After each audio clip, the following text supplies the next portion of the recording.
Oke, bismillahirrahmanirrahim. Assalamualaikum warahmatullahi wabarakatuh. Di pertemuan kali ini kita akan bahas beta oksidasi ya. Beta oksidasi ini merupakan proses penting tentunya untuk tubuh kita memiliki atau membuat energi yang efisien, ya, atau memproduksi energi secara efisien karena menggunakan si asam lemak. Yang kita ketahui bahwa asam lemak itu dia memiliki kandungan energi yang lebih dari 2 kali lipat dari si karbohidrat ataupun protein per gram yang sama. Seperti itu. Oke, ini antara bahasan yang akan kita coba uraikan ya. eh, Bagaimana sih asam lemak itu masuk ke dalam sel? Karena ini merupakan bagian yang penting tentunya ya. Lalu bagaimana sih aktivasi asam lemak, oksidasi asam lemak, berapa energi yang dihasilkan, dan juga ada clinical correlation yang sebenarnya kita akan taruh di bagian-bagian yang atas itu ya, atau dalam berupa kuis seperti itu. Yang itu dimana kalian harus lakukan discovery learning, mencari jawabannya. Itu bisa taruh di komentar ya. Seperti itu. Oke, kita bisa masuk mungkin ke slide selanjutnya. Nah, ini adalah beberapa kuis yang dapat kalian coba jawab sebelum kalian melihat video-video berikutnya seperti itu. Yang pertama, ya, apakah semua asam lemak masuk dalam sel dibantu oleh protein transporter?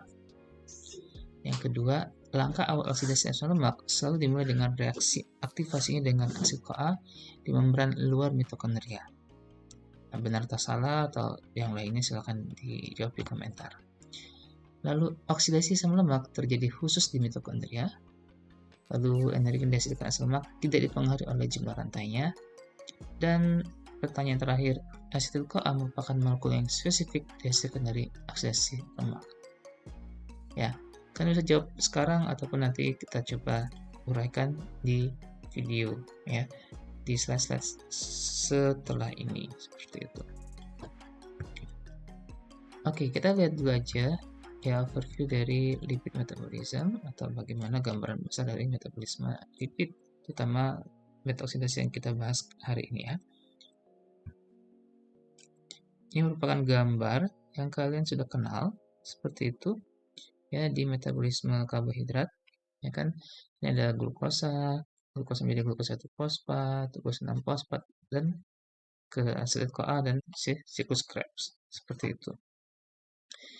Nah, di metabolisme lemak ya, glukosa itu cenderung menjadi lemak dalam artian ketika glukosa berlebihan, maka glukosa ini akan cenderung menjadi lemak. Bagaimana caranya atau mekanismenya? Jadi proses glikolisis itu tetap terjadi, tetapi tidak sampai terbentuk si piruvat. Dia malah masuk ke di 3 fosfoglyceraldehyde. Ya, dia berhenti bisa dikatakan berhenti di sana, kemudian dia masuk ke dalam glycerol, kemudian masuk ke dalam lemak seperti itu. Ya, ataupun kita ketahui bahwa si lemak itu juga dapat dibentuk dari asetil CoA. Asetil CoA yang berlebihan. Asetil CoA ini kan bukan cuma dari si glukosa ya, atau juga dari si lemak sendiri ataupun dari protein seperti itu. Itu kalau berlebihan dia tidak masuk ke siklus Krebs ya, tapi dia kemudian dapat diubah menjadi asam lemak yang lainnya ya, kemudian badan keton ataupun kolesterol. Asam lemak yang lain itu misalkan asam lemak yang dapat digunakan untuk sintesis jaringan adiposa ya, ataupun lemak lainnya seperti itu. Nah, pada orang dewasa yang 70 kg ya, ini sebagai apa namanya, standar referensi, referensi yang itu tidak obes, itu sekitar 80 sampai 85% energi tubuh disimpan sebagai lemak, atau sekitar 110.000 kilokalori ya. Itu kalau glukosa atau glikogen itu hanya sekitar 2.000 kilokalori. Itu uh, glikogen di hati dan juga di otot ya. Jadi perbedaannya jauh sekali ya, di 2.000 dengan 110.000. Itu bisa dikatakan ya, 70 kali lipatnya seperti itu. Nah, ini juga dilihat dari yang lainnya seperti itu, apa yang terjadi dengan si lemak gitu. Ini dapat kita lihat bahwa ada sintesis di sini, triacylglycerol, ya, ke atas uh, sintesis ataupun ke membran lipid, lipoprotein dan sebagainya, ataupun kolesterol, ya, ataupun ke badan keton. Ya, ini juga untuk oksidasi bisa ke bawah ke siklus Krebs dan sebagainya. Oke. Nah, ini juga gambaran lainnya atau gambar yang lain yang membantu kita melihat gambaran besar si metabolisme asam lemak. Dapat terlihat di gambar, ya kan? Itu ada oksidasi dan juga sintesis. Ini kasusnya pada sel hati, ya, karena memang hati itu merupakan pabriknya metabolisme seperti itu. Dan juga kaitannya dengan jaringan adiposa atau di sini ada adiposit seperti itu. Nah, di sini dapat kita lihat bahwa si asam lemak ini, terutama yang dari endogen ya, kalau di sini dari adiposit, ya dari triacylglycerol.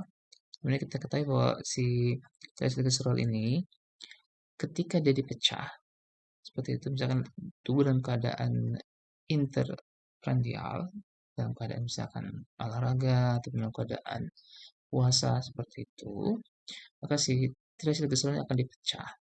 Dan kita ingat di pertemuan sebelumnya triacylglycerol yang bentuknya mirip ke huruf E, ingat teman-teman, itu ada 3 asam lemak dan juga 1 molekul glycerol. 1 molekul glycerolnya bisa masuk ke dalam jalur gluconeogenesis, seperti itu untuk menghasilkan glukosa, dan si asam lemaknya masuk ke jalur sini, ya, ke misalkan dalam sini dalam hal ini adalah ke hati. Kita dapat lihat di situ ada fatty acid, kemudian jadi fatty acid CoA, itu yang akan kita bahas nanti, kenapa dia menjadi fatty acid CoA, kemudian dari fatty acid CoA yang masuk ke dalam, ya, dalam mitokondria di situ. Dan dari mitokondria ini dia bisa masuk ke dalam siklus sitrat, ya, kemudian siklus Krebs. Atau dia pun bisa masuk ke dalam untuk menghasilkan badan keton, ya. Dimana badan keton ini sebenarnya normal, ya, di tubuh kita dihasilkan. Ya, dalam keadaan kita nggak puasa pun sebenarnya dia juga dihasilkan seperti itu. Oke, kemudian juga dalam keadaan tinggi si asam lemaknya ataupun ada regulasi yang lainnya tentunya, ya. Paling mudah adalah kalau asam lemaknya tinggi, ya, atau TP tinggi, nanti bisa mengaktifasi sintesis dari si asam lemak, ya. Di sini dari si asid CoA menjadi melanil CoA, ya, kemudian dari situ ya bisa masuk ke dalam pembentukan asam lemak di retikulum endoplasma. Ya, kemudian terbentuklah triacylglycerol, kemudian triacylglycerol dibawa lagi ke dalam jaringan adiposa. Itu. Dan ya seperti dapat kita lihat di gambar, di kalau oksidasi ini lokasinya ada di mitokondria, di organel mitokondria seperti itu. Ya, situ ada enzim dan sebagainya, ya, tersedia di sana untuk mengoksidasi si asam lemak. Sedangkan sintesis itu terjadi di sitosol. Beta oksidasi itu akan memerlukan beberapa set enzim, sedangkan kalau sintesis ada enzim tunggal tapi multifungsi. Nah, regulasi sintesis oleh asetil-CoA karboksilase, sedangkan oksidasi bisa juga oleh ketersediaan asetil-CoA. Sebenarnya ada lagi regulasi yang lainnya, ya, bukan cuma ketersediaan asetil-CoA. Tapi untuk kemudahan kali ini kita akan merujuk ke ketersediaan asetil-CoA. Ya, juga kalau asam lemak tinggi, ya, itu dapat meningkatkan terbentuknya badan keton, terutama dalam keadaan high glucagon, low insulin. Seperti itu, misalkan bulan puasa, ya, seperti itu. Itu baru gambaran umumnya aja, ya, seperti itu. Nah, di sini juga dapat kita lihat, ya, bahwa si asam lemak di hati ini, ya, dia bisa berubah menjadi asid CoA, badan keton atau produk asam lemak lainnya. Karena memang hati ini apa namanya pabriknya, ya, dari si lemak seperti itu untuk sintesis seperti itu. Dan nah, kalau badan keton ini sejalan dengan kadar asam lemak. Ketika asam lemaknya tinggi, juga badan keton bisa dihasilkan juga tinggi. Tapi nanti ada momen-momen tertentu atau kondisi tertentu, ya, kondisi klinis, yaitu badan keton tidak terbentuk. Nanti kita lihat, ya, di kuis, ya. Karena idealnya asam lemaknya ini dapat dirubah seperti itu ke badan keton sehingga tubuh kita menjadi normal untuk proses metabolisme, tapi keadaan tertentu dia tidak terbentuk. Dan di sini juga ya, asam lemak yang tinggi itu dapat juga membuat ya amilin CoA-nya turun seperti itu, dan amilin CoA ini dapat menghambat si CPT1. CPT1 itu apa? CPT1 itu adalah apa namanya, bisa dikatakan enzim seperti itu yang nanti membantu si asam lemak masuk ke dalam mitokondria. Nah, kita lihat di slide setelah ini ya. Nah, kita coba mulai lihat ini model sel ya, karena kita mengingatkan kembali di mana sih terjadinya si beta oksidasi itu ya, di organel sel mitokondria dan juga nanti di retikulum endoplasma itu terjadi juga beta oksidasi di sana. Oke, nah ini bagian utama ya dari metabolisme asam lemak, itu bagaimana ya asam lemak itu bisa masuk ke dalam sel seperti itu. Dan ini juga ditanyakan oleh banyak peneliti. Dan bukti yang mendukung jika asam lemak itu masuk secara difusi itu tersedia, ada seperti itu. Juga bukti yang menunjukkan bahwa asam lemak mesti dibantu oleh protein transporter atau protein membran. Seperti dapat dilihat di gambar ini, ada fatty acid dan fatty acid transporter. Ya. Tetapi masuknya asam lemak melalui protein membran ataupun fatty acid transporter itu lebih dipercaya sebagai cara masuknya asam lemak ke dalam sel. Ya. Dan ada banyak fatty acid transporter. Ya. Sini ada CD36 atau AT fatty acid translocase, dan juga FABPM plasma membrane bound fatty acid binding protein, and LATS tissue specific fatty acid transport membran. Ya. Walaupun juga ada ya yang masuk secara berdifusi, seperti pernah kita bahas di pertemuan selanjutnya sebelum ini ya, terutama di bagian penyerapan, bahwa asam lemak yang rantai pendek, ya misalkan kasus terbentuknya asam lemak SCFA, short chain fatty acid, pada bakteri usus, itu dapat mudah diserap oleh usus, dan itu tidak dengan bantuan si fatty acid transporter. Karena cenderung asam lemak yang rantai pendek itu dia cenderung masih lebih mudah larut dibandingkan dengan asam lemak yang rantai panjang seperti itu. Nah, tapi untuk asam lemak lainnya itu dibantu oleh si protein membran, ya.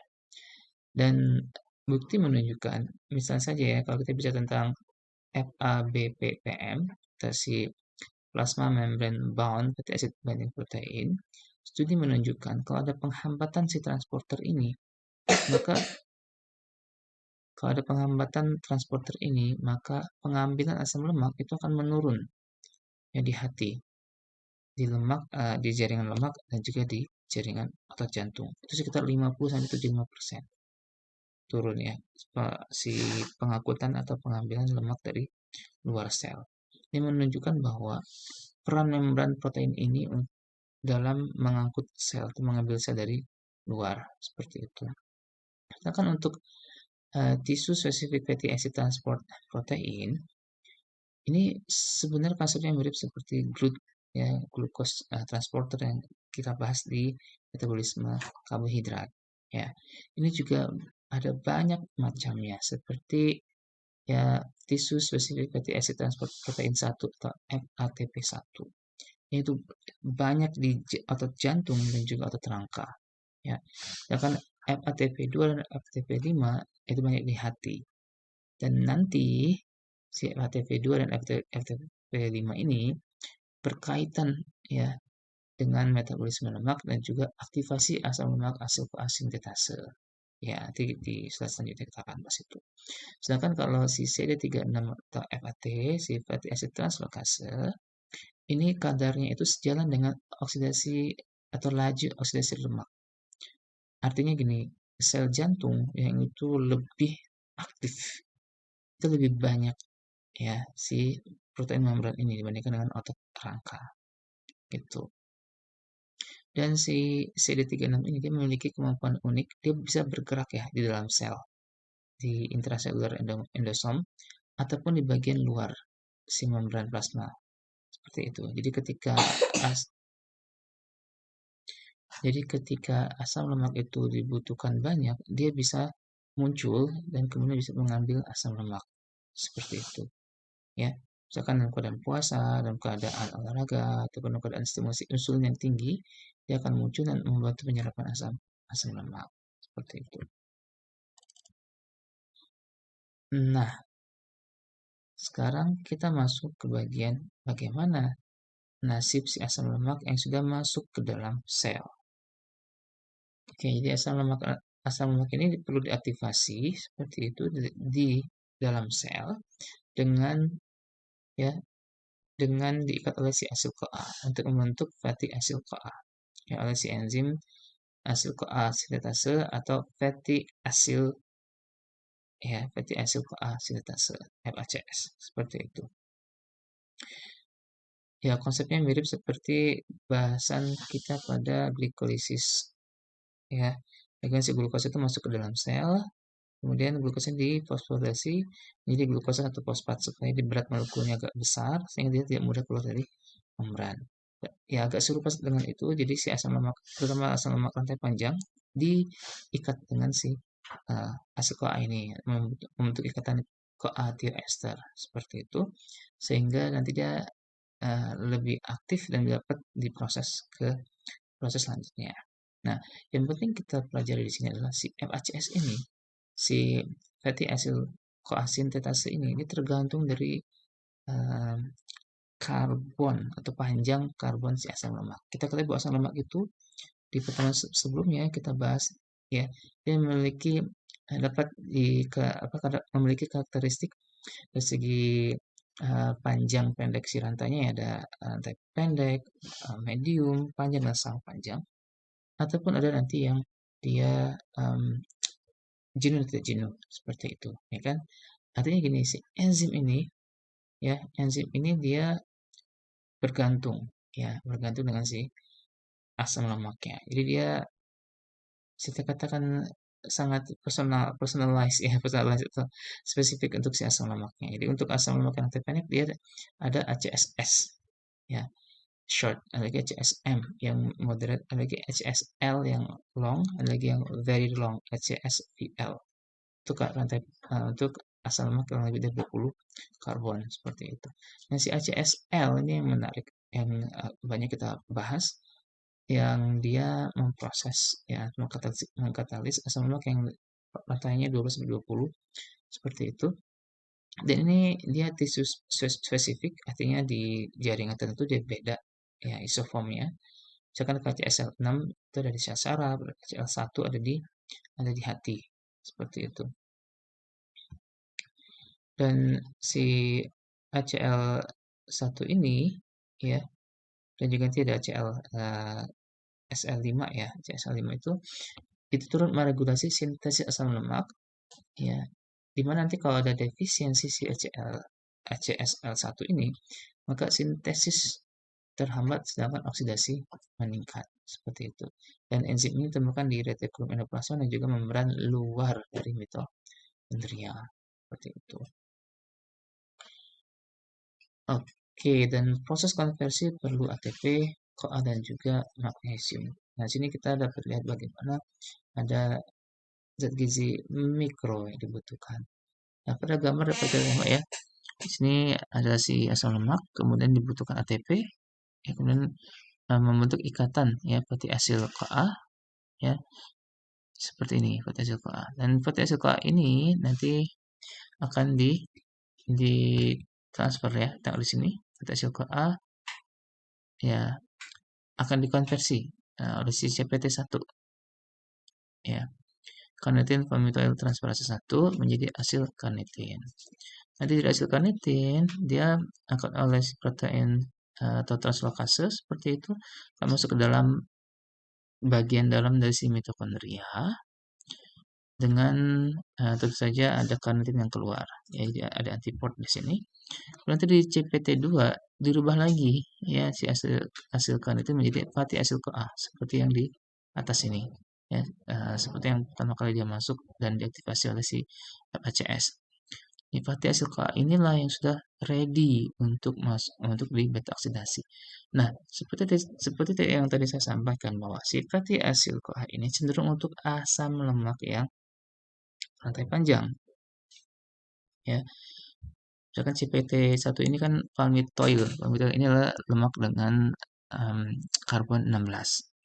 Lalu bagaimana dengan yang short chain fatty acid, yang medium chain fatty acid? Apakah mereka juga perlu masuk melalui karnitin seperti ini? Maksud saya CAT, ya, translokase. Ya, beberapa studi menunjukkan mereka tidak perlu masuk ya di apa namanya dengan bantuan si translokase karena mereka sifatnya cenderung lebih mudah larut air, jadi mereka bisa berdifusi, tetapi tetap mereka harus diaktifasi. Jadi dalam mitokondria mereka tetap nanti akan ketemu dengan asil CoA, ya, kemudian menjadi fatty acid CoA. Jadi untuk short chain fatty acid CoA seperti itu, ya. Oke, nanti dari beta oksidasi, singkat ceritanya sih menjadi asid CoA menjadi masuk dalam siklus Krebs, kemudian transport elektron sehingga menjadikan atau menghasilkan ATP seperti itu. Nah, ini ada gambar lainnya bagaimana sih transport asam lemak. Di sini kita lihat ini si fatty acid CoA, ya.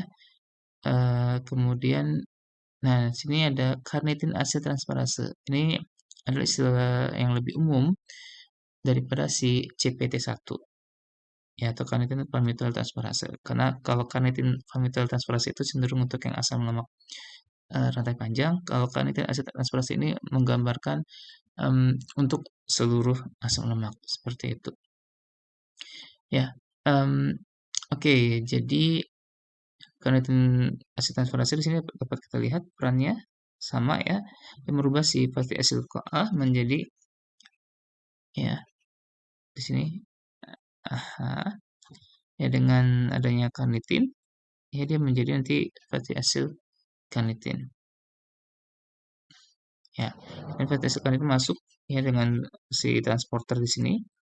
Ya, setelah masuk nanti dia menjadi si fatty acid carnitin ketemu lagi dengan si carnitin acid transferase 2 atau CPT2, ya, seperti di gambar sebelumnya. Nah, kita tengok gambar sebelumnya. Ini kan ada CPT1, ada CPT2, ya. Nah, ini untuk asam lemak rantai panjang, ini untuk istilah secara general seperti itu. Jadi intinya ada dua di sini, ada carnitin acid transferase 1, ya, atau CAT1, dan juga CAT2 di bagian dalam. Nah, di sini ada si fatty acid carnitin dirubah lagi kan menjadi fatty acid CoA seperti itu. Dan di sini ada transporter atau translokase kalau di sini, ya. Ini sejalan dengan sini. Ini istilahnya beda di beberapa gambar, ya. Ini CAT di sini adalah merujuk ke si transporter, sedangkan CPT1 merujuk ke hasil carnitin acid transferase 1 seperti itu. Nah, menurut teman-teman, apa yang terjadi, ya, jika tubuh mengalami defisiensi dari CPT1, ya, atau si carnitin acid transferase 1 gitu?